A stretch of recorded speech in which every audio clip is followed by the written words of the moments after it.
Hello दोस्तों, स्वागत है आपका आपके अपने यूट्यूब चैनल एजुपुर में। तो दोस्तों, आज की वीडियो बीए फर्स्ट ईयर के फर्स्ट सेमेस्टर के शिक्षा शास्त्र विषय से रिलेटेड है। तो अभी रिसेंटली मैंने शिक्षा शास्त्र के चैप्टर से रिलेटेड ही वीडियो डाली है, जिसमें हमारा टॉपिक चल रहा है शिक्षा के उद्देश्य अवकाश के लिए, राष्ट्रीयता के लिए, नागरिकता के लिए, भविष्य के लिए या फिर मानव संसाधन विकास मंत्रालय के लिए क्या है शिक्षा के उद्देश्य। उससे रिलेटेड नोट्स की वीडियो मैंने ऑलरेडी अपलोड कर दी है। अगर आपने नहीं देखा है तो चैनल पे विजिट करके आप देख सकते हैं। दोस्तों, हमारे चैनल पर बीए, एमए, बीएड से रिलेटेड टॉपिक्स की वीडियो डाली जाती है। तो अगर आप चैनल पे नए हैं तो प्लीज़ सब्सक्राइब कर लीजिए और बेल आइकन को भी प्रेस कर दीजिएगा। हमारी वीडियो रोज़ शाम 6 बजे अपलोड हो जाती है। तो आज का हमारा टॉपिक है अवकाश के लिए शिक्षा के उद्देश्य तथा राष्ट्रीयता के लिए शिक्षा के उद्देश्य क्या हैं।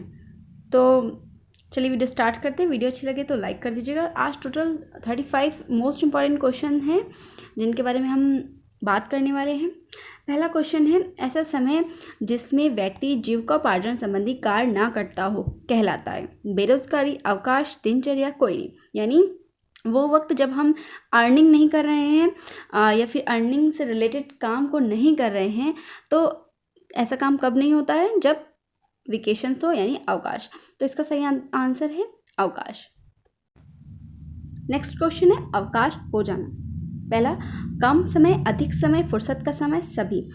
तो छुट्टी हो जाने का मतलब क्या होता है? फुर्सत ही फुर्सत। तो इसका सही आंसर है फुर्सत का समय। किसके अनुसार अवकाश का समय ऐसे समय से है जिसमें व्यक्ति अपनी शारीरिक, आर्थिक, स्वास्थ्य संबंधी तथा आध्यात्मिक शक्तियों के वशीभूत होकर किसी कार्य को ना करे? ऑप्शन है रंगनाथन, फ्राइबेल, गसेल, मॉन्टेसरी। तो ये रंगनाथन ने कहा है कि अवकाश से तात्पर्य वो है कि जब व्यक्ति अपनी शारीरिक और आर्थिक स्वास्थ्य संबंधी जो क्रियाएं होती हैं उनसे दूर होकर किसी कार्य को करता है। तो ये रंगनाथन ने कहा है। नेक्स्ट क्वेश्चन है, किसके सदुपयोग के विषय में शिक्षित ना होने की वजह से ज़्यादातर लोग अपना अमूल्य समय बर्बाद कर देते हैं?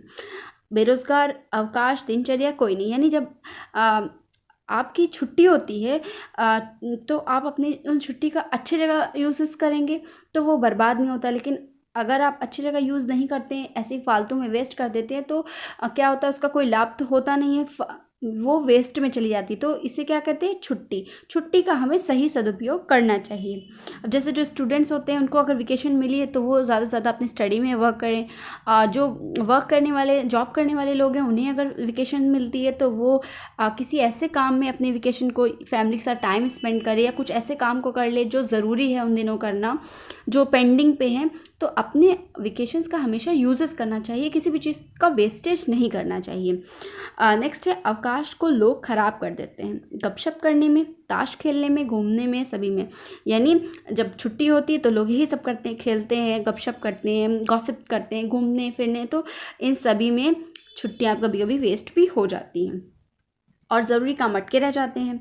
नेक्स्ट है, अपना घंटों का बहुमूल्य समय लोग बर्बाद कर देते हैं। बाजार चले जाने में, शतरंज खेलने में, अ व ब दोनों या कोई नहीं। तो अ व ब दोनों काम करने में छुट्टी वेस्ट हो जाती है। आज की पीढ़ी का बहुमूल्य समय बर्बाद करने में काफ़ी भूमिका निभाई है फेसबुक ने, व्हाट्सएप ने, इंस्टाग्राम ने, या सभी ने? तो जाहिर सी बात है फेसबुक, इंस्टाग्राम, व्हाट्सएप, ये सभी आजकल की पीढ़ी जो यूथ है हमारे, उनका टाइम वेस्ट कर रहे हैं। अगर हम मोबाइल उठाते हैं कि व्हाट्सएप पे अपने क्लासेस के ग्रुप को चेक कर लें, क्लासरूम पर जाकर अपने क्लासेस को चेक कर लें, टेस्ट को चेक कर लें, तो मोबाइल उठाया ज़रूर है उस पर्पज़ से, लेकिन नोटिफिकेशन आती है, फिर व्हाट्सएप चेक होने लगता है, फिर इंस्टाग्राम चेक होने लगता है। इससे माइंड भी डाइवर्ट हो जाता है और जो टाइम हमें स्टडी में लगाना चाहिए वो इधर उधर माइंड डाइवर्ट हो जाता है, भटक जाता है। टिकटॉक, मौज, टकाटक, टिकी, ट्रेंडो आदि सोशल मीडिया से नष्ट होता है समय, अवकाश, दिनचर्या या कोई नहीं? तो जाहिर सी बात है टिकटॉक देखने से, मौज देखने से, टकाटक, टिकी, ट्रेंडो, ये सब सोशल मीडिया के जो प्लेटफॉर्म्स है ना, यहाँ पर 30 सेकेंड्स की या 60 सेकेंड्स की जो वीडियोस डाली जाती है ना, उन्हें देखने में, अब देखिए आप देख रहे हैं, एंजॉयमेंट के लिए देख रहे हैं, टाइम वेस्ट तो हो रहा है आपका, साथ में साथ इंटरनेट डेटा भी आपका यूज़ हो रहा है, समय भी वेस्ट हुआ। देख कर आपको क्या हासिल हुआ? कुछ नहीं हुआ, सिर्फ टाइम ऑफ वेस्टिंग है। तो देखिए दोस्तों, आज के टाइम के अकॉर्डिंग अगर हम देखें, इंपॉर्टेंस की बात करें, तो ये दोनों क्वेश्चन बहुत इंपॉर्टेंट है, बहुत ज़्यादा इंपॉर्टेंट है। नेक्स्ट है, अवकाश का सदुपयोग करने के लिए आवश्यक है स्थान, शिक्षा, अ व ब दोनों, कोई नहीं। तो इसका सही आंसर है शिक्षा। अगर आप पढ़े लिखे हैं ना, तो आपको पता है कि आप अपनी छुट्टी का कहाँ उपयोग कर रहे हैं।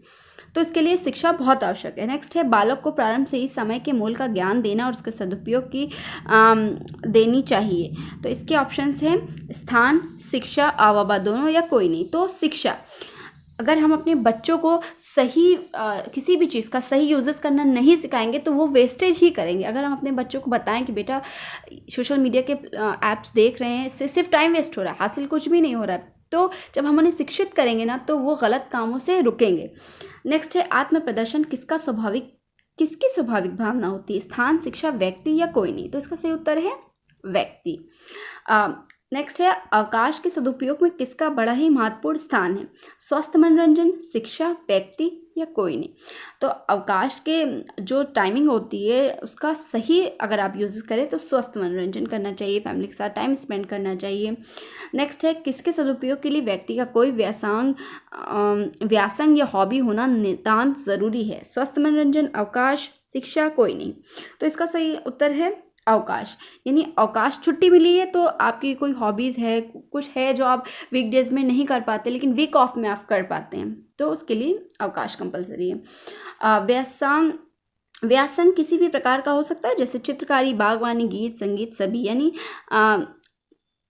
यानी ये सभी आपकी हॉबीज़ हो सकती है। व्यासंग का मतलब होता है हॉबी। नेक्स्ट है राष्ट्रीयकरण हेतु शिक्षा।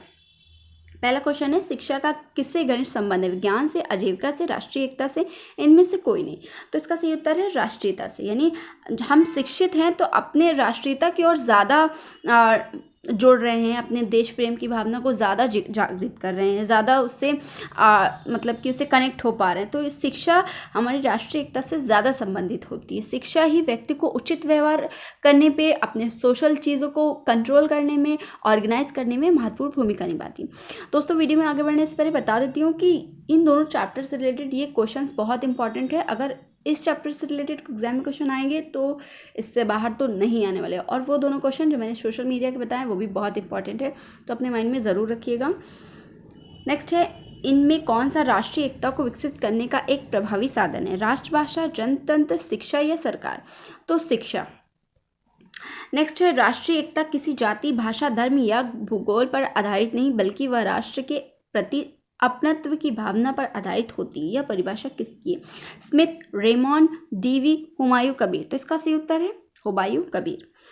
निम्न में से किसके माध्यम से देश की प्रगति, एकता व अखंडता कायम रह सकती है? जातियों के माध्यम से, राष्ट्रीय एकता के माध्यम से, नागरिकों के माध्यम से, इनमें से कोई नहीं। तो इसका सही उत्तर है राष्ट्रीय एकता के माध्यम से।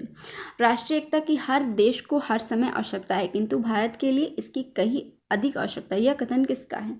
Doctor Subramaniam, doctor David, doctor Bharati या डॉक्टर कानूनगो? तो ये इसका सही उत्तर है डॉक्टर कानूनगो, और ये भी क्वेश्चन बहुत इंपॉर्टेंट है इस चैप्टर से रिलेटेड। नेक्स्ट है राष्ट्रीय एकता एक ऐसी समस्या है जिससे सभ्य राष्ट्र के रूप में हमारे अस्तित्व का घनिष्ठ संबंध है। यह शब्द किसके द्वारा कहे गए? डॉक्टर राधाकृष्णन, स्वामी विवेकानंद, राष्ट्रीय एकता सम्मेलन या डॉक्टर संपूर्णानंद? तो इसका सही उत्तर है डॉक्टर राधाकृष्णन के द्वारा कहा गया था। नेक्स्ट क्वेश्चन है यह कथन किस विद्वान का है? यदि हम मुश्किल से मिलने वाली अपनी आज़ादी की सुरक्षा एवं समृद्धि चाहते हैं तो हमें राष्ट्रीय एकता की प्रक्रिया को जारी रखना और शक्तिशाली बनाना पड़ेगा। ये किसका कथन है? Doctor A.L. Shrimali, Jawaharlal Nehru, doctor Radhakrishnan, Mahatma Gandhi? तो इसका सही उत्तर है doctor K.L. Shrimali. Next question है राष्ट्रीय एकता में निम्न में से कौन सी बाधा है? सांप्रदायिकता, जातिवाद, प्रांतीयता, उपरोक्त सभी? तो राष्ट्रीय एकता के लिए ये सभी जो फैक्टर्स है ना, ये सभी बाधा हैं। सांप्रदायिकता हो, चाहे जातिवाद हो, चाहे प्रांतीयता हो, जो डिफ्रेंशिएट करने वाली चीज़ें होती है ना, वो हमेशा डिफिकल्टी पैदा करती, हमेशा बाधा बनती है। तो इसका सही आंसर है सभी। नेक्स्ट है आज एकता की मुख्य समस्या मुस्लिमों और गैर मुस्लिम के बीच उपयुक्त संबंधों की स्थापना है। यह परिभाषा किसने लिखी? आशीर्वाद लाल श्रीवास्तव ने, G.S. घुरे ने, डॉक्टर K.L. श्रीमाली ने, या इनमें से कोई नहीं? तो इसका सही उत्तर है आशीर्वाद लाल श्रीवास्तव ने। नेक्स्ट है निम्न में से कौन सा तत्व राष्ट्रीय एकता में बाधक नहीं है? संप्रदायवाद, जातिवाद, प्रकृतिवाद या भाषावाद? तो इसका सही उत्तर है प्रतिवाद। प्रकृतिवाद बिल्कुल भी बाधक नहीं है राष्ट्रीय एकता में। राष्ट्रीय एकता से क्या अभिप्राय है? इसके ऑप्शंस हैं इतिहास बनाना, नागरिकों को विश्व नागरिकता के लिए तैयार करना, विश्व की सैर करना या रोजगार करना? तो इसका सही उत्तर है नागरिकों को विश्व नागरिकता के लिए तैयार करना ही राष्ट्रीय एकता है। यानी जब लोग मिलजुल कर अपने देश प्रेम के लिए, अपने देश के लिए अच्छा सोचते हैं, एक दूसरे का भला सोचते हैं। नेक्स्ट क्वेश्चन है, अंतर्राष्ट्रीयता के लिए शिक्षण की विधि कैसी होनी चाहिए? जो स्वार्थता पर आधारित हो, जो संकुचित नागरिकता की भावना को अवहेलना करे, जो इतिहास सिखाए, इनमें से कोई नहीं। तो इसका सही उत्तर है ब, जो संकुचित नागरिकता की भावना की अवहेलना करे। यानी अंतर्राष्ट्रीयता के लिए ऐसी शिक्षण विधि का, ऐसी शिक्षा व्यवस्था करनी चाहिए जो छोटी सोच है ना, जो लोगों के लिए डिफ्रेंशिएट करती है, बाधा बनती है, ऐसी सोच को दूर करके नागरिकता की भावना डेवलप करना, राष्ट्रीयता की एकीकरण करना होना चाहिए। नेक्स्ट है, यह परिभाषा है अंतर्राष्ट्रीय भावना इस ओर ध्यान दिए बिना कि व्यक्ति किस राष्ट्रीयता या संस्कृति के हैं, एक दूसरे के प्रति सब जगह उनके व्यवहार का आलोचनात्मक और निष्पक्ष रूप से निरीक्षण करने और आंकने की योग्यता है। ये किसने कहा? Doctor Volker, H.P. Labs, Anderson, Herbert Spencer या गोल्डस्मिथ। तो इसका सही उत्तर है doctor Walter H.C. Labs. Next है, 1947 में यूनेस्को द्वारा प्रकाशित पत्रिका अंतर्राष्ट्रीयता के लिए शिक्षा में कितने सिद्धांत किए गए? 12, 10, 15 या 8? तो सही उत्तर है इसका 10। शिक्षा के अंतर्राष्ट्रीय दृष्टिकोण का अर्थ क्या है? राष्ट्रीयता का विकास करना, सभी राष्ट्रों में सहयोग उत्पन्न करना, व्यक्तियों के राष्ट्रीयता की भावना पैदा करना, व्यक्तिगत राष्ट्रवाद का सहयोग करना। तो इसका सही उत्तर है ब, सभी राष्ट्रों में सहयोग उत्पन्न करना। नेक्स्ट क्वेश्चन है, अंतर्राष्ट्रीय सद्भावना क्यों आवश्यक है? आवश्यकता पड़ने पर एक दूसरे की सहायता करना, राष्ट्रीय संगठनों को तोड़कर अंतर्राष्ट्रीय संगठन बनाना, विश्व बंधुत्व का प्रसार करना, कुछ देश मिलकर अपनी शक्ति बढ़ा ले और दूसरे देशों पर शासन करें। तो इसका सही उत्तर है, अंतर्राष्ट्रीय सद्भावना बनाने का मेन पर्पस यही है कि आप आवश्यकता पड़ने पर एक दूसरे की सहायता कर सकें। नेक्स्ट क्वेश्चन है, अंतर्राष्ट्रीय भावना के विकास के लिए यूनेस्को के भूतपूर्व deputy director general doctor Volker H.C. लेब ने कितने उद्देश्य प्रतिपादित किए? 5, 7, 6 या 4? तो सही उत्तर है 6। नेक्स्ट क्वेश्चन है, अंतर्राष्ट्रीय भावना का विकास करने के लिए शिक्षा के उद्देश्यों को कितने समूह में बांटा जा सकता है? तो इसके ऑप्शन है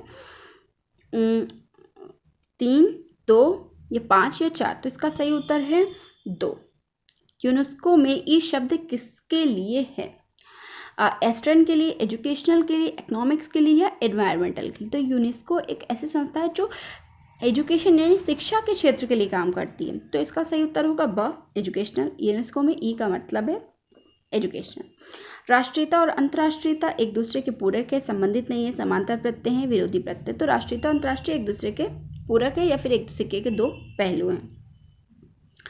नेक्स्ट क्वेश्चन है, विश्व एक साझेदारी है या एक मैत्रीपूर्ण ब्रह्मांड है? हम प्रेम करने के लिए, हम एक दूसरे को सहायता प्रदान करने के लिए पैदा हुए हैं, न कि दूसरे को समाप्त करने के लिए। यह मत किसका? Doctor J.S. Bedi, doctor Zakir Hussain, doctor Radhakrishnan या डॉक्टर K.L. श्रीमाली? तो इसका सही उत्तर है डॉक्टर राधाकृष्णन। यानी अगर हम धरती पर आए हैं तो एक दूसरे को समझने के लिए, एक दूसरे की सहायता करने के लिए, ना कि एक दूसरे को साथ मारपीट, लड़ाई झगड़ा करने के लिए, एक दूसरे को समाप्त करने के लिए।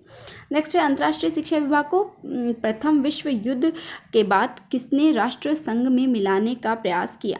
श्रीमती एंडर्स ने, गोल्डस्मिथ ने, अब्राहम लिंकन ने या मॉन्टेसरी ने? तो इसका सही उत्तर है श्रीमती एंडर्स ने। तो दोस्तों, ये थी हमारी आज की वीडियो। आशा करती हूँ आपको वीडियो पसंद आई हो। वीडियो अच्छी लगे तो लाइक ज़रूर करिएगा और चैनल पे नए हैं तो सब्सक्राइब करके बेल आइकन को प्लीज़ हिट कर दीजिए। चलिए मिलते हैं नेक्स्ट वीडियो में, तो तब तक के लिए अपना खूब ख्याल रखिए। Bye bye.